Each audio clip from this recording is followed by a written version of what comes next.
আসসালামু আলাইকুম। ভোরের আলো ৭১ পরিবারের পক্ষ থেকে আপনাদের সবাইকে স্বাগত জানাই। প্রিয় সরকারি কর্মচারী ভাই ও বোনেরা, আপনারা যে যেখানে আছেন সবাইকে লাইভে যুক্ত হওয়ার জন্য অনুরোধ করছি। বেশ কিছুদিন পরে ভোরের আলো থেকে লাইভে এসেছি।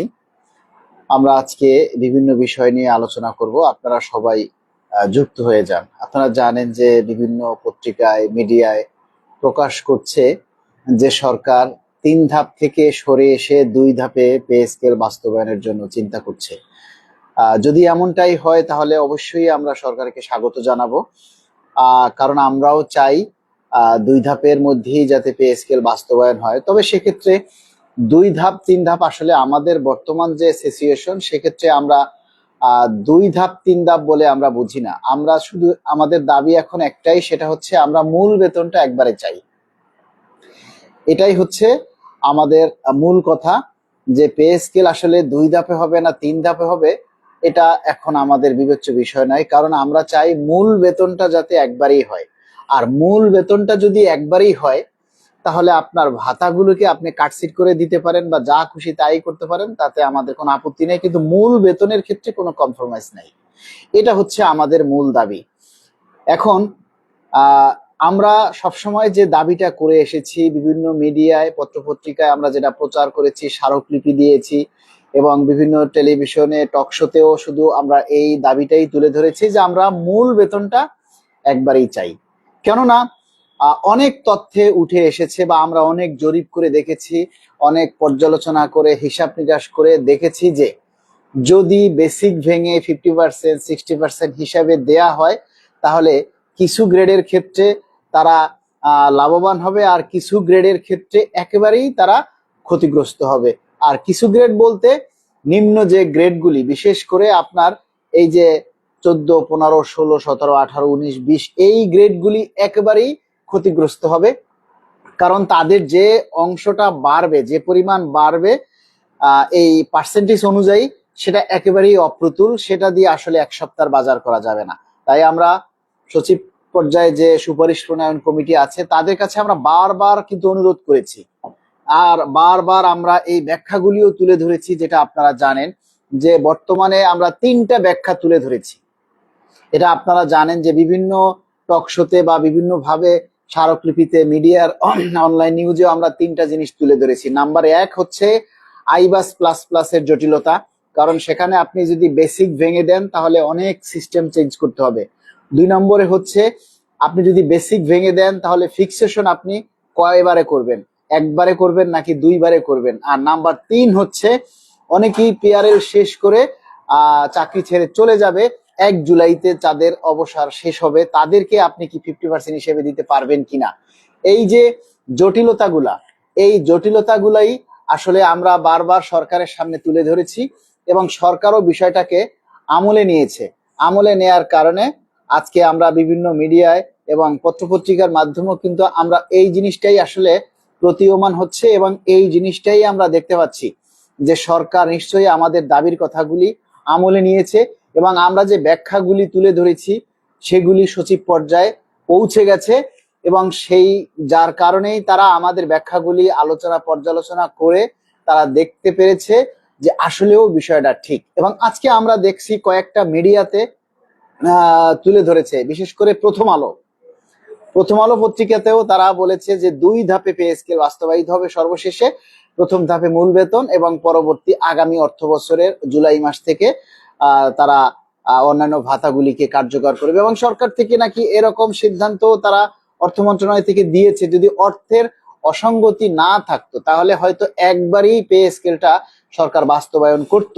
আর আমরা যেহেতু জানি যে বাংলাদেশ বর্তমানে আর্থিকভাবে একটু ক্ষতিগ্রস্ত আছে, একেবারেই যে অভাব নেই, আর্থিক অসঙ্গতি নেই সেটা কিন্তু আমরা বলবো না। আমরা বলবো অর্থের অসঙ্গতি কিছুটা আছে, তারপরও আমরা চাই সরকার কোনোভাবে যদি টেনে টুনে বাজেটটাকে এদিক সেদিক করে যদি একবারই সরকারি কর্মচারীদের পে স্কেলটা বাস্তবায়ন করতে পারে ভাতা টাতা সহ, তাহলে সবচেয়ে বেশি উপকার হয় এবং কর্মচারীদের যতটাই বাড়ে সেটা একবারে বেড়ে যাবে এবং আমরা এটা চাই। এখন বিষয় হচ্ছে আমরা যাতে এই দাবিটা আমরা সবাই একটু জোরালো ভাবে আমরা যেন প্রচার করি। আপনারা দেখেছেন, যে আপনারা নিজেরা নিজেদের কাছে প্রশ্ন করেন, নিজের বিবেক বুদ্ধির কাছে প্রশ্ন করেন যে এই যে সরকার 3 ধাপ থেকে 2 ধাপে সরে এসেছে, ঠিক আছে, এবং মূল বেতন যেখানে বেসিক ভেঙে দেওয়ার কথা সেখানে এখন 100% মূল বেতনটা দেওয়ার সিদ্ধান্তে কথাগুলি আসতেছে, এগুলি কিন্তু আপনাদের কারণেই আসতেছে। আমরা যে দাবিগুলি তুলে ধরছি, দেখুন এই পে স্কেল নিয়ে আমরা অনেকেই আমাদেরকে গালিগালাজ করে, বিভিন্ন কথা বলে, ভিউ ব্যবসায়ী বলে, এটা সেটা বলে, এগুলি এখন আর আমরা গায়ে মাখাই না। কেন মাখাই না জানেন? যত নেতাই থাকুক, তার যে যত সংগঠনই থাকুক, এই যে আমরা যেভাবে দাবিগুলি উপস্থাপন করতেছি, ব্যাখ্যাগুলি তুলে ধরতেছি, প্রতিদিন ভিডিওতে আপনাদের দাবির কথাগুলি বলতেছি, পোস্ট করে বলতেছি, আপনারা সেগুলিতে শেয়ার করতেছেন, কমেন্ট করতেছেন, প্রচার করতেছেন, এটা কিন্তু একটা সংগ্রাম, এটা কিন্তু একটা আন্দোলন। আপনি আমাদের দাবিটা তুলে ধরছেন, প্রচার করছেন, এটা কি সরকারের কাছে যাচ্ছে না? একেবারেই কি যাচ্ছে না? যাচ্ছে, অবশ্যই সরকারের কাছে যাচ্ছে, উচ্চ পর্যায়ে পৌঁছাইতেছে, এবং উচ্চ পর্যায়ে যাচ্ছে বলেই আজকে সিদ্ধান্তগুলি পরিবর্তন হচ্ছে।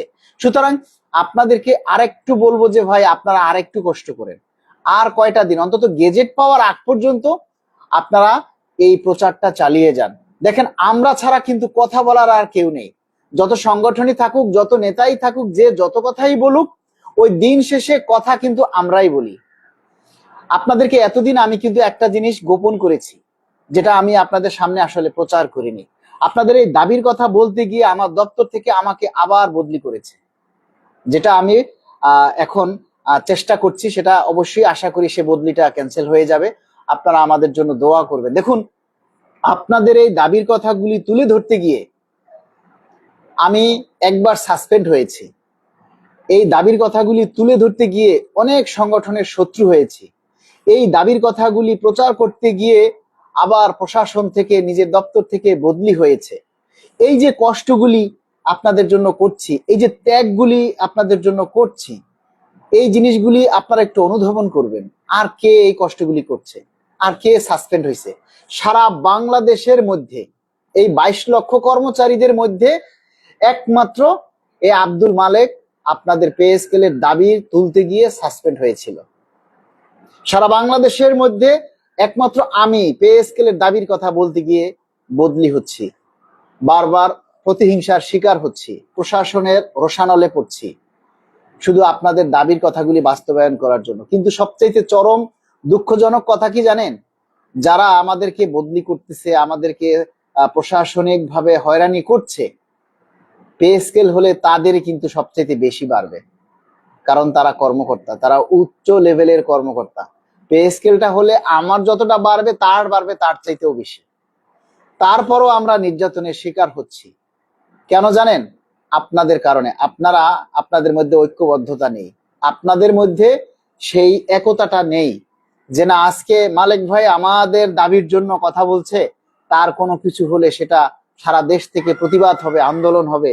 এই জিনিসগুলি আমরা পাই না, খুব কম পাই। আমরা সাপোর্ট পাই না, বরং উল্টা আমাদেরকে মানে ছোট করে কথা বলে, ভিউ ব্যবসায়ী বলে, এটা সেটা বলে, মানে যেগুলি আসলে ভাষায় বলা যায় না। এগুলি খুব কষ্ট লাগে, খারাপ লাগে। আপনাদেরকে বলতেছি যে আর একটা মাস, অন্তত জুলাই মাসটা, এই জুনের মধ্যে অনেকেই দেখি প্রচার করতেছে যে আজকেই গেজেট হবে, কালকেই গেজেট হবে, হ্যাঁ এই সপ্তাহে গেজেট হয়ে যাচ্ছে। সম্পূর্ণ ভুয়া কথা, একেবারেই সম্পূর্ণ ভুয়া কথা। কারণ জুলাই মাসেও গেজেট হবে কিনা সন্দেহ আছে, একেবারে ক্লিয়ার কথা। গেজেট হলে আমিও যেমন খুশি হব, আপনারাও যেমন খুশি হবেন, কিন্তু গেজেট যে হওয়ার জন্য একটা সময় লাগে, একটা আইনি প্রক্রিয়া লাগে, তারপরে অনেক কিছু কার্যক্রম আছে। এখন পর্যন্ত সংসদ অধিবেশনটাই কিন্তু শেষ হয় নাই, তাই না? সংসদ অধিবেশনটা কিন্তু এখনো চলতেছে। সংসদ অধিবেশনটা এখনো চলতেছে, শেষ হয় নাই। এই পুরা জুন মাস পর্যন্ত এই সংসদের এই অধিবেশনটা চলবে। এই অধিবেশনটা চলার পরে আমাদের এই যে সংসদে যে বাজেট নিয়ে যে আলাপগুলো হয়েছে, যত বাজেট হয়েছে বিভিন্ন বিষয় আশায়, সবকিছু আবার বিল আকারে পাশ করা হবে। বিল আকারে পাশ করার পরে এটার আবার ভেটিং হবে, তারপরে আইনি প্রক্রিয়া আছে, আরো কিছু জটিলতা আছে, সরকারের আরো কিছু চিন্তা ভাবনা আছে, সবগুলি সম্পন্ন হলে, কমপ্লিট করার পরেই না প্রজ্ঞাপন হবে। এখন মনে করেন যদি 1 মাস দেরি হয় বা